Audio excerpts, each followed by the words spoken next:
So it's Friday night. I'm getting ready to go out. I'm feeling tired. But before I go out, I got to pregame. And the only way I pregame is with an ice cold Budweiser. So good.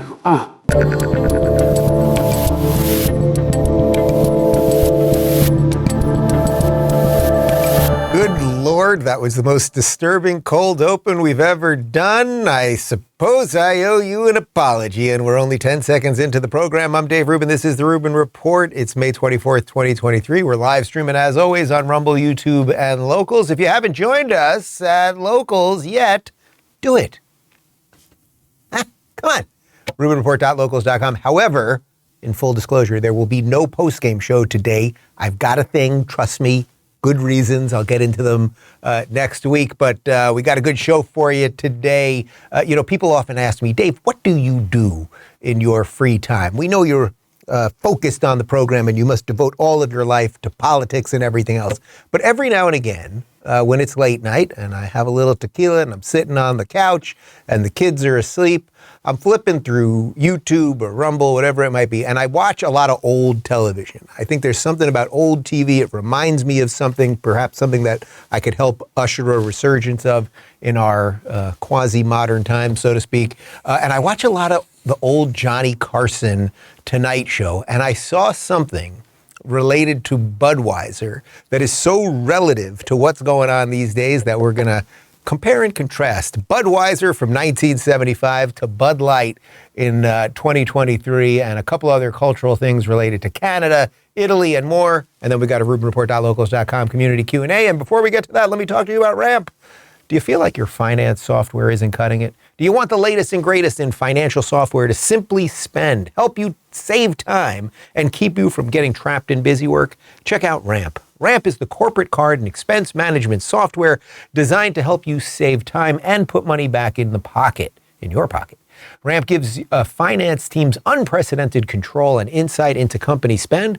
With Ramp, you're able to issue cards to every employee with limits and restrictions and automate expense reporting so you can stop wasting time at the end of every month. Ramp's accounting software automatically collects receipts and categorizes your expenses in real time so you don't have to. You'll never have to chase down a receipt again, and your employees will no longer spend hours submitting expense reports. The time you'll save each month on employee expenses will allow you to close your books 8 times faster. Ramp saves you money. Businesses that use Ramp save an average of 3.5% in the first year. And now get $250 when you join Ramp. Just go to ramp.com/Rubin. That's ramp.com/Rubin, ramp.com/Rubin. And now back to me. Okay, so you guys know about all this craziness related to wokeness infecting all of our institutions and destroying pretty much everything, whether it's educational institutions, political institutions, corporate institutions, entertainment institutions, beer institutions like Budweiser, the parent beer of Bud Light, owned by Anheuser-Busch, of course. And what sparked much of the latest brouhaha was that Bud Light sponsored Dylan Mulvaney. This is a dude dressed as a chick who got his face on a can of beer, and it has almost completely destroyed the Bud Light brand. You may remember this, and then you'll see why I'm showing it to you. Hi. Impressive carrying skills, right? I got some Bud Lights for us. So, I kept hearing about this thing called March Madness, and I thought we were all just having a hectic month, but it turns out it has something to do with sports. And I'm not sure exactly which sport, but either way, it's a cause to celebrate.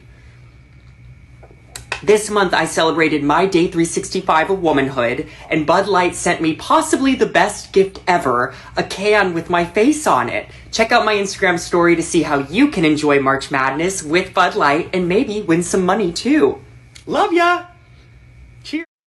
Don't love you back. Okay, you guys know the fallout from this thing. Bud Light is stuck on shelves. Anheuser-Busch offered like this half-assed apology. I think they suspended or slightly removed with pay the woman who was in charge of this. They were embarrassed by their own customers. I mean, just an absolute catastrophic mess for the company. And I have to say, it's good to see, because one way you can push back against this nonsense is with your dollars. Now, you might be going, Dave, why are you showing me this? This thing happened, a month ago, 6 weeks ago, whatever it might be. There is a reason, because at night I usually watch old Carson Tonight shows. Sometimes I watch Seinfeld, I watch old Simpsons episodes, things like that. But I was watching a Johnny Carson Tonight show last night. It was a guest host, so it wasn't Carson hosting. It was Joey Bishop was guest hosting. This has got to be around 1975. And the guests, the reason I was watching this particular episode, were Frank Sinatra and Dean Martin. And I love Sinatra and I love Dean and I love them together. And they used to get up there and they'd be drinking and it was unscripted and it was politically incorrect and just absolutely beautiful. Anyway, they go to commercial and they have Ed McMahon doing a Budweiser commercial sort of in studio. Watch this and just see how in 40 plus years, how things have changed so drastically. This is just great. Watch this.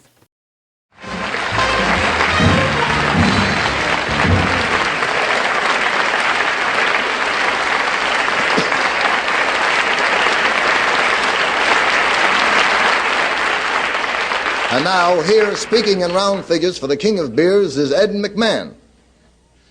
Did you ever think about all the sandwiches that are consumed across the country during just one evening's Tonight Show? For example, there are thousands of loaves of bread, hundreds of slices of cold cuts, jar after jar of mustard, actually tons and tons of pickles. And when all those sandwiches are enjoyed, here's a safe bet on what's being enjoyed right along with them. That, of course, would be Budweiser. Bud is the largest selling beer in the world. Pop a bottle of Bud and let that flavor out. Here's a beer that makes it mighty clear what taste is all about. So raise your stein at the friendly sign, Budweiser, king of beers. If you're planning an icebox raid tonight, go right ahead and pour yourself a Budweiser to go right along with that sandwich. It could possibly cost a little more, but as the Echo says, it's that Budweiser taste that makes it worth it. It is worth it. It's Budweiser. I mean, isn't that something? As Ed McMahon is kind of laughing through it. This is the way they used to do advertising on television. They've actually brought that method back a little bit in the last couple of years, where hosts do those sort of reads. It's not too far from the type of reads we do here. But isn't it something? He's selling beer, or Budweiser is selling beer because it tastes good, right? That's why they're trying to get you to buy the beer. It tastes good. And he's saying it might cost you a little bit more, but it tastes good, so it's worth it. You might enjoy it when you're watching a game and eating a sandwich with a giant vat of mustard. It was an awful lot of mustard. How different in 40-something years. I'm not even telling you that was the greatest commercial ever or how marketing was or anything, but just the simple fact that back then all that Budweiser wanted to do was sell beer, and they thought that was an effective way of doing it on The Tonight Show with Ed McMahon, the sidekick to Johnny Carson, and we're going to do these live reads.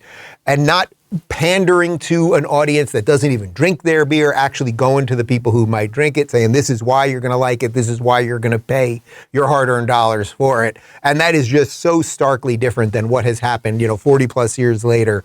And Bud Light and Budweiser and Anheuser-Busch, the entire family is paying the price for it. And anyway, I just saw it last night and I thought you guys would find it interesting. And it does sort of link to the other story that I wanted to do on today's show, because this Justin Trudeau fella, you know him up in Canada, this very sort of asexual, but I wear nice socks as I oppress women and arrest people and close their bank accounts and da-da-da-da-da guy. Well, he was at the G7 meeting and he was sitting across from Italy's new prime minister, Giorgia Meloni. And you might know Giorgia Meloni. We've played a couple of videos of her. She has come into Italy and she is turning it around. They are not dealing with any of this woke nonsense. She is fighting to protect her country's border and culture And it's working. It's actually working. So, of course, mainstream media is calling her a fascist and all that. And here's Justin Trudeau trying to, well, I was going to say manhandle, trying to do whatever it is that he does, beat her over the head with his LGBT nonsense. Obviously, Canada is concerned about some of the positionings that Italy is taking in terms of the LGBT rights, but I look forward to talking with you about that because we're here at the G7 as an assembly of countries that are promoting the kinds of strong values and democratic principles that the world needs, and I always look forward to those conversations with you. God, isn't he just gross? Lecturing another world leader about what she's doing related to LGBT rights. Now, to be clear, Italy has done nothing to LGBT rights. They've done something sort of similar to what's going on here in Florida and a couple other red states where they don't want some of this stuff being pushed on children and in school, but they have not taken away gay people's rights or anything else. But you see the way he can't even look at her. She's got her legs crossed directly at him, looking at him the entire time. He can't even look at her. And I would connect this to a bit of what we've talked about a bunch over the last couple months, this sort of idea that nations have a right to decide what they want to do. I would not be for any nation that wanted to punish or imprison or whatever its gay people or its other minorities or whatever else, right? I believe that there are universal human rights, but every nation can decide what it wants to teach its people, how it wants to protect its borders and everything else. And that's what the globalists fear the most. The globalists want one world government and everybody will be controlled beneath that. What we should want are strong, independent states that do what they want, that hopefully is in conjunction with freeing as many of their people as possible so that they can prosper and do what they want with their lives, and then maintain their cultural traditions and their languages and foods and music and all of that stuff. And then you can figure out where to work together when you have common interests, as opposed to just being told what to do, what you should do by, say, Klaus Schwab. That would be bad. Italy is not just protecting its culture, it's also protecting the way that it eats. Check this out from Forbes. Italy will ban the sale of lab-grown meat and other synthetic foods, choosing heritage, natural, over laboratories, fake. Anyone who violates this will face fines up to 60,000 lira. Again, I thought this was interesting, not that the meat versus not meat, okay, is what it is. But they're saying, hey, we don't have to do this in the name of climate. We're Italian. We love good food. Mangia, everybody, right? Like, we don't have to go down this path. Now they're banning it. You might say that that's a bit extreme. Perhaps it is, but they're doing what they think is right. And of course, the whole world and the G7 and the globalists and everything, they're very angry at them because they want them to cut back on meat and eat bugs, like the rest of you will be eating bugs as you're in Mark Zuckerberg's metaverse.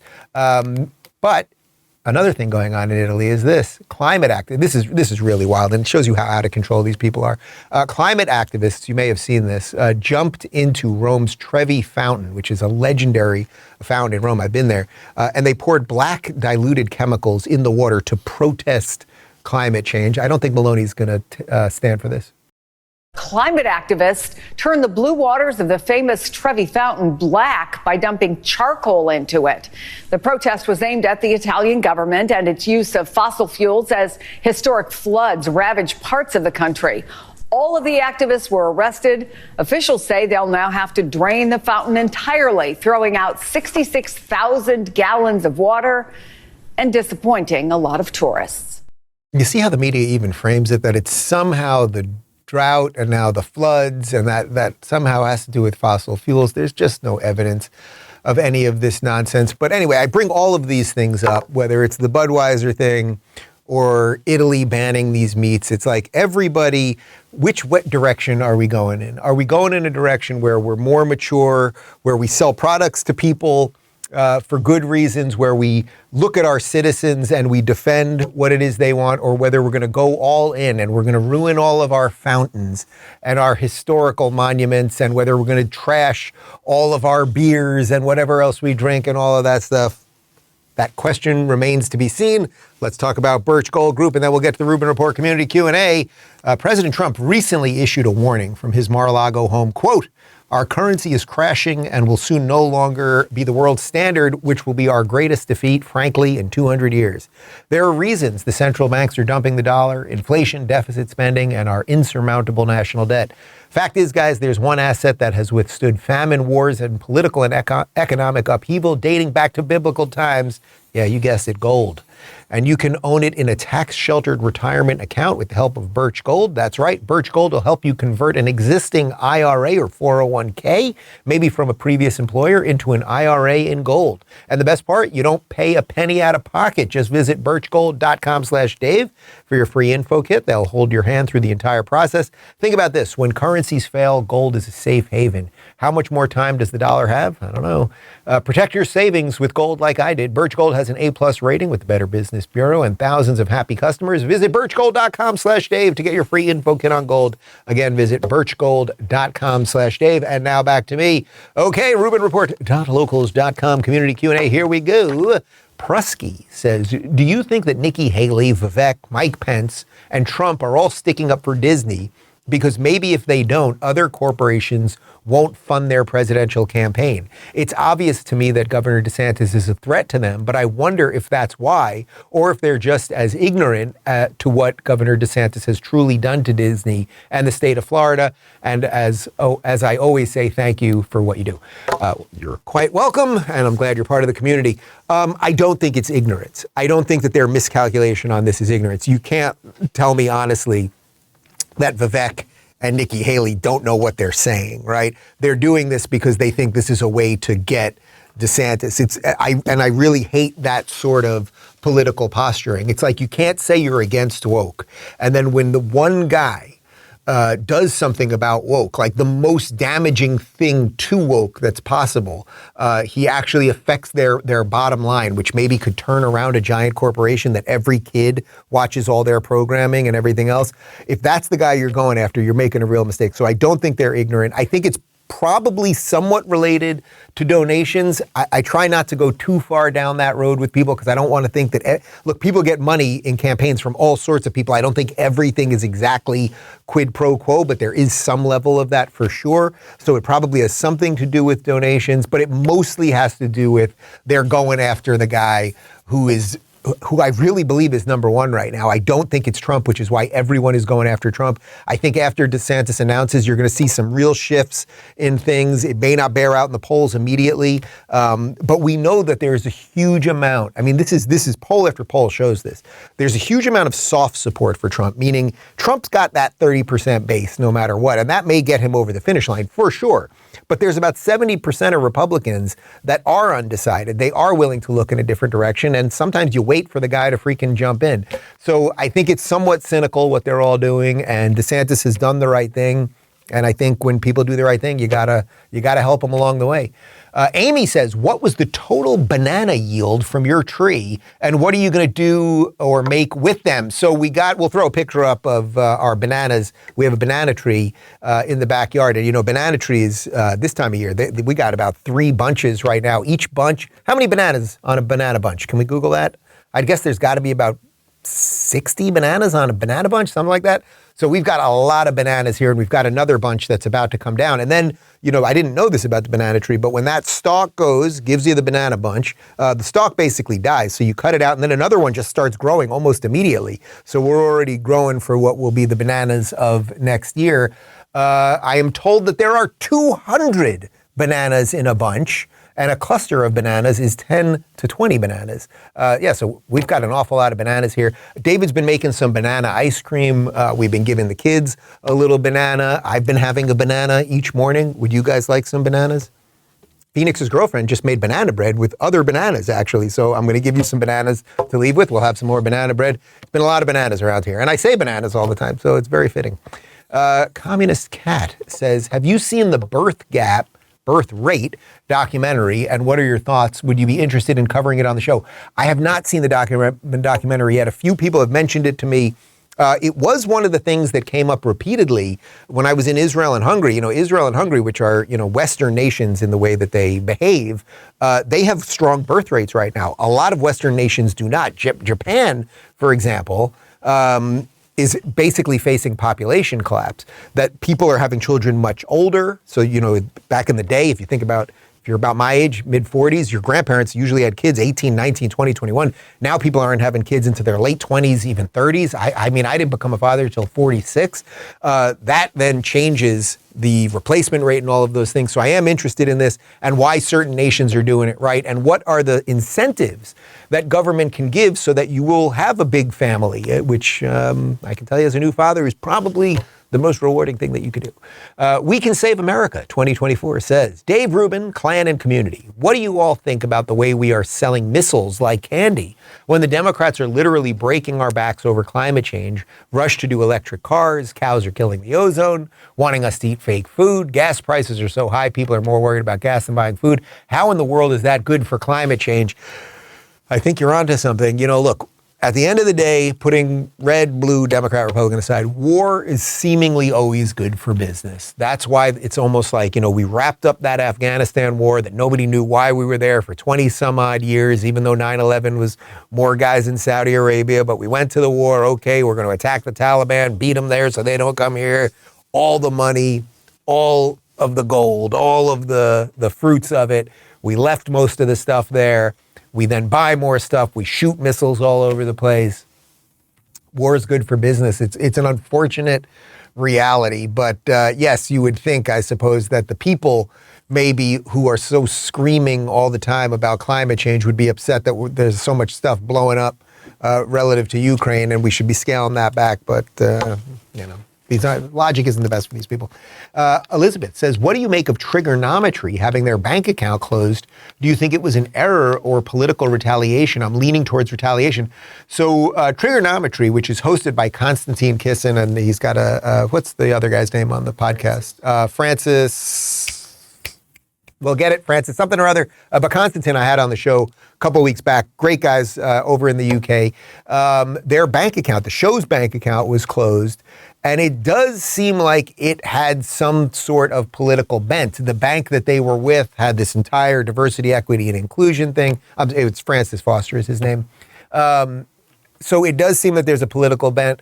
And it does seem like, look, debanking, banks just getting together and basically saying these types of people we will not work with, whether it's because of political views, their views on guns, they said something inappropriate, blah, blah, blah. This is a seriously dangerous escalation in the next version of all of this, right? What happened a year ago with the Canadian truckers? They were going to close bank accounts. You wouldn't be able to move money, all of these things. They were going to try to track all of your transfers, which they're probably doing to all of us as is.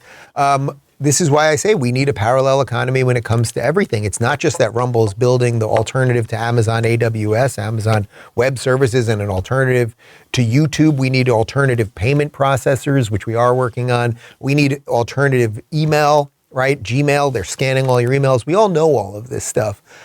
So my guess is in this case, this was not an accident. It probably was quite direct. I don't know what the subsequent fallout has been on that. We'll check on that. Florida Man Chuck says, do you think the non-Democrats will be able to rally behind a single candidate, or do you think things will be divided between Trump and DeSantis? I feel like if we even have 51% of the votes, if it's split between two candidates, the American people lose again. Look, obviously you guys know my feelings about the Trump-DeSantis situation and having voted for Trump and basically liking Trump, and maybe I'll vote for him again if the DeSantis thing doesn't work out. DeSantis obviously seems like the better choice. He's the guy that the crossover people can come to. As I always say, think of all of the family members, all of the friends, all of the people you heard on the media say, I like Trump, I like the policies, I just don't like him, I don't like grabbing by the pussy, I don't like the Twitter stuff, blah, blah. With DeSantis, you have all that, and you have more effective policies, and you have someone far younger and far more disciplined, and he's got young kids and a good family and all of those things. I'm not saying Trump doesn't have a good family. You get it, though. So he's the guy that could bring, let's put it this way.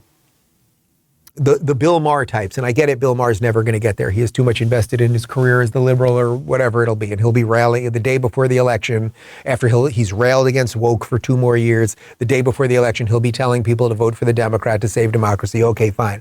But that set of people who are the people that can move, the people who have woke up to the evils of the Democrat Party, but they're still nervous about Republicans, DeSantis is the crossover guy, the Elon Musk types, right? The Joe Rogan. Elon Musk obviously will vote for DeSantis. Joe Rogan obviously will vote for DeSantis. I don't know that either one of them would vote for Trump. I don't think they would. I don't think they did last time. So this is the chance. This is the great chance America has to reset this thing, and I hope people see that. William says, although I like Trump as president, and he might be a great president again, it does seem/feel to me that he will not be able to get himself reelected. How is he going to get new votes or the neutral or independent votes? For example, a Joe Rogan or Elon Musk vote, I just can't see him getting new or more votes. You see, this is proof that I take these questions on the fly. I mean, I basically just answered that. But I would say, to answer your direct question there, where are the new Trump voters? Let's say, if we all agree basically that DeSantis can get some new guys, the Elons, the Joes, and the people that would come with that, where is it that Trump could get new voters? Now, you could definitely see a certain amount of Trump people being like, I've just had it. I don't want to do this again. The election stuff and the fraud and the name calling and going after DeSantis. You could see a certain amount of people just being like, I'm not going to do it again. Like, I did it. It was fun. I'm just not going to do it. So that would cause less votes. Where is the new Trump voter? Is it the kid who just now can vote for the first time, who suddenly is like, yes, I do love Trump? Like, that doesn't seem real. Is it someone that's so disgusted by Joe Biden that they're going to move to Trump? I don't think so. So it's just reality. It's just reality. Bo Jackson, is it the original Bo Jackson? Says, what's up, Dave? Thank you for all the content and you and your team continue to produce. As a former stand-up, what's your favorite joke that you found breaks the ice to either start your set or gain the audience back if things aren't going that well on stage? I have to tell you, I never bombed that much. I really didn't. Like, every comic has bombed for sure, like, without question, except for one little period of my career. It was actually right when I sort of came out publicly and I was shifting my stand up a little bit, and I knew it wasn't going to work, and it wasn't really what I wanted to talk about. And to quote Homer Simpson, Marge, I like my beers cold and my homosexuals flaming. That's what Homer said. That's what stand up audiences wanted. So when I came out, I was still who I was, and I was talking about this stuff that didn't jive for the audiences. They were used to over the top gay guys. Oh my God, there's So that was really the only time I kind of struggled. But a simple, if the joke just flops, literally a kind of deadpan, is this thing on? It works. It always works. It's just one of those things that always works. But I was always messing around. For any of you that have seen me on book tours or any of the other things that I've done in the last couple of years, I was always kind of messing around with the crowd more and playing with what was going on in that room as opposed to being super scripted. So, there were some comics that they can't improv their way out of a wet paper bag, so they can only do jokes. They can't go off script. So if the joke's not working, and now 2 jokes don't work, and now 3 jokes don't work, they can't do anything back out of that. I never really had that issue because I was always just kind of bobbing and weaving my way through it. Lloyd, what do you think of the NAACP issuing a travel advisory for Florida? Have they gone far beyond their original focus on civil rights? Yes. Look, much like the ADL, the Anti-Defamation League, much like GLAAD, gays, lesbians against something. These organizations, once you accomplish what you want in terms of civil rights, we want to make sure women can vote. We want to make sure gay people can get married. We want to make sure black people can vote. Whatever those things are to accomplish equality. Once you've done that, you really should close up shop. But nonprofits and any organization doesn't want to close. Oh, we've done everything. Guys, let's have that final dinner. We did everything we wanted to do. No, you got to go find more problems. As Chris Rock says, I quote it all the time, the cops need a certain amount of crime. So they could have closed up shop, right? There's no reason.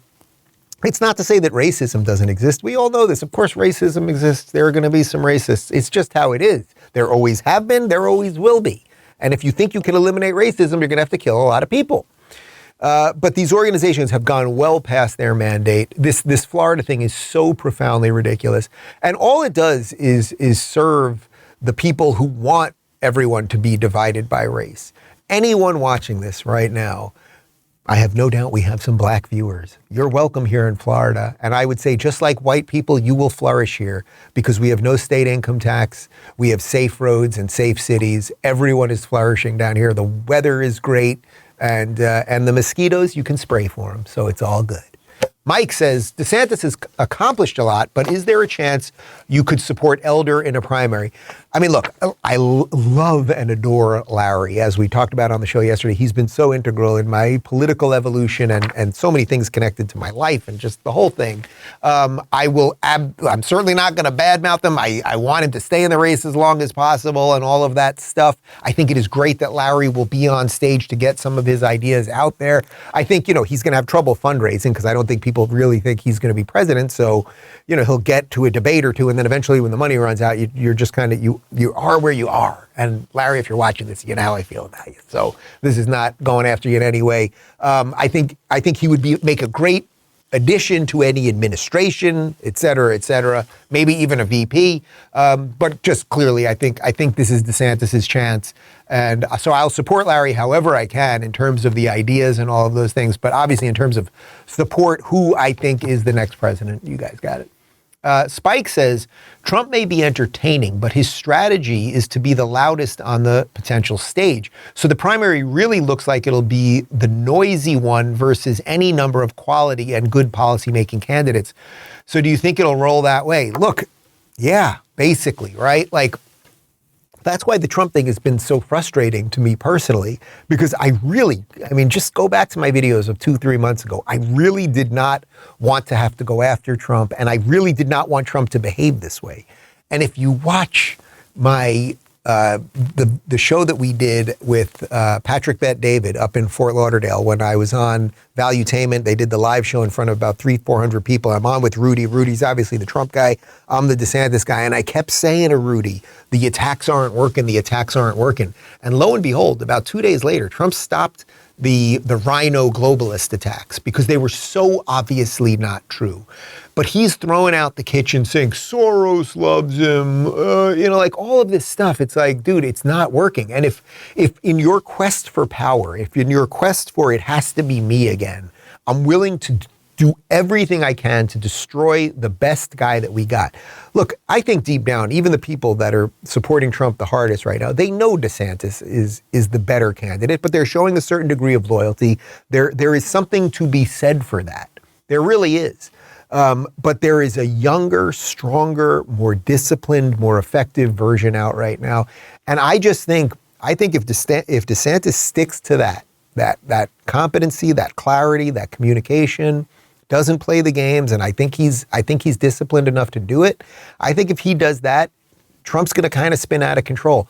But again, for the Trump people watching this, and for old Don himself, if he's watching this, there is an out here, man. Like, this doesn't have to be we're going to burn down the whole thing. It could literally be, boy, you know what?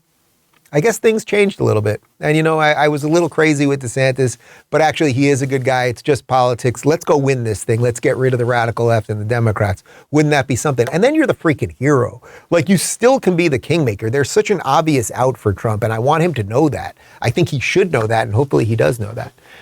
Joe says, what is your vote in the famous, infamous dad shoes? You know the ones, the white New Balance shoes with the blue trim that turn green by the end of the summer. Yay or nay? I believe my brother, who is a 3-time father, has those shoes, and my dad certainly has those shoes. I do not have those shoes. I usually wear more sort of sporty Nike, Air Max kind of things. However, and I got in a little trouble for it this weekend. You guys, I'm wearing them right now. You guys know I love my sliders, right? I love my sliders. I wear these things all the time. They're comfortable. If I'm just out and about, I'm going to the supermarket, whatever. This weekend, I almost walked out of the house while wearing socks with the sliders, with shorts. And David said to me, what are you doing? You cannot be seen like that. Someone could take a picture of you. But we used to live in West Hollywood where there were these Russian immigrants, and they were always walking around with socks and sliders. I thought these people seemed very comfortable. But anyway, I guess it's a big faux pas. But is there anything more dad-like? Socks and flip-flops. I know I'm gonna get more hate mail for this show than anything we've done lately. Even when I accidentally said that Tim Scott was gay, which again, we have no evidence of. Optimus 147 says, so first there was a war on men or toxic masculinity, and now there's a war on women. Is it some sort of payback? That's actually hilarious, right? It's all so stupid. We're in a giant gender war by a bunch of people who pretty much just can't get laid. Like, that's what it seems like it all comes down to. If you can't get laid like a normal person, like everyone used to go out there and get laid however you had to do it, then you just attack everyone else for their genitals, pretty much. It's all so dumb. Kyle says, would you consider interviewing Janet Munoz, who's the lieutenant governor of Florida?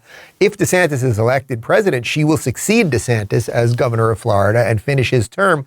I feel like she has understandably kept a somewhat low profile in the administration, and I'm curious on how she would continue DeSantis's legacy. You know, I've met her a couple times at events in the last year and a half or so, and I did do a very brief interview with her on election night. If you remember, we were at the DeSantis campaign headquarters, really a big party, because they knew what was going to happen for back in November. And I interviewed a couple people just in the room there. It was a little hard to hear because there was so much cheering and screaming. Look, I like her a lot. I think she's really effective. She strikes me as like deeply kind of pleasant and nice. I think she would keep the agenda going. My guess is this, assuming DeSantis announces in the next couple of days, I think they're going to do more. Usually when a senator or a governor or whatever, a mayor announces, they're just like all in on the run and that's it. Now, he closed up the legislative session here, but I have a feeling that they will start seeding the ground with the types of people that should be leading Florida effectively. I think there's a really strong machinery here. I think Janet Munoz would be a great governor. I think there's plenty of other people that maybe could jump into that role. It seems to me fairly obvious that Byron Donalds has a huge future in front of him and plenty of other people. So I think Florida will remain free.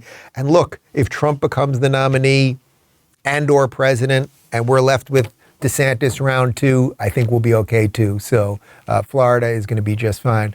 Guys, if you have not subscribed already, please do at Rubin Report at rumble.com/Rubin Report or RubinReport.com/locals. As I said, there is no post-game show today because I have to go somewhere. So we will not have a show tomorrow, but I will be back on Friday. Okay, see you later. If you're listening to this on audio, I'm winking right now. Goodbye.